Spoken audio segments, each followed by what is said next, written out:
Hello friend, আবার চলে এসেছি তোমাদের কাছে একটা আমার ছোট্ট মিনি ব্লগ নিয়ে।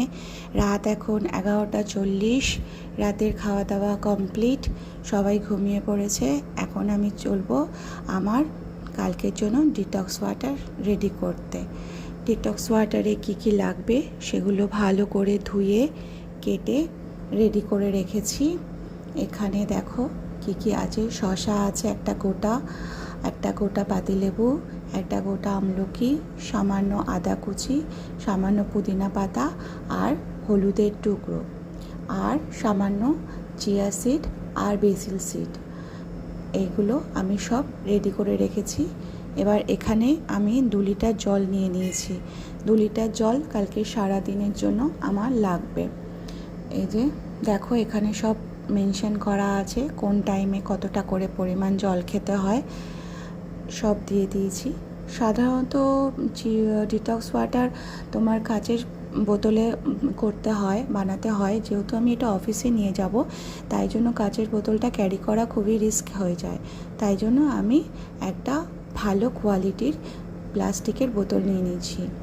তাই জন্য মধ্যে দেখো শসাগুলো সব দিয়ে দিলাম, আর পাতিলেবুর টুকরোগুলোও সব দিয়ে দিলাম। এরপরে আমলকিটা টুকরো টুকরো করে কাটা আছে সেটাও দিয়ে দিলাম।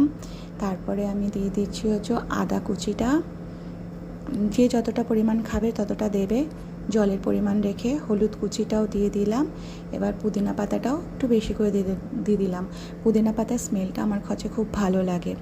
এরপরে চিয়া সিড, বেসিল সিডটাও এর সাথে মিক্সড করে দিচ্ছি। তোমরা অনেকে চিয়া সিড, বেসিল সিডটা ওভারনাইট ভিজিয়ে রাখতে পারো, কালকে সকালে উঠে ওর মধ্যে ডিটক্স ওয়াটারের মধ্যে মিশিয়ে নিতে পারো, কিন্তু আমি আর ওটা করিনি, একবারেই দিয়ে দিয়েছি। এবার এগুলো একটুখানি ভালো করে মিশিয়ে নিয়ে আমি এটা রেডি করে রাখছি। এবার ঢাকনাটা দিয়ে দিলাম। ঢাকনাটা আটকে ওভারনাইট আমি এটাকে রেখে দেবো। কালকে সকালে উঠে এটা পুরো রেডি হয়ে যাবে। কারোর কাছে যদি টাইম না থাকে 3-4 ঘন্টা ভেজালেও কোনো অসুবিধা নেই। আমি রাতের বেলা কাজ সেরে রাখলাম, ওভারনাইট ভিজিয়ে রাখলাম। দেখো আমার ডিটক্স ওয়াটার রেডি। এই গরমের মধ্যে ডিটক্স ওয়াটারটা খাওয়াটা খুব দরকার।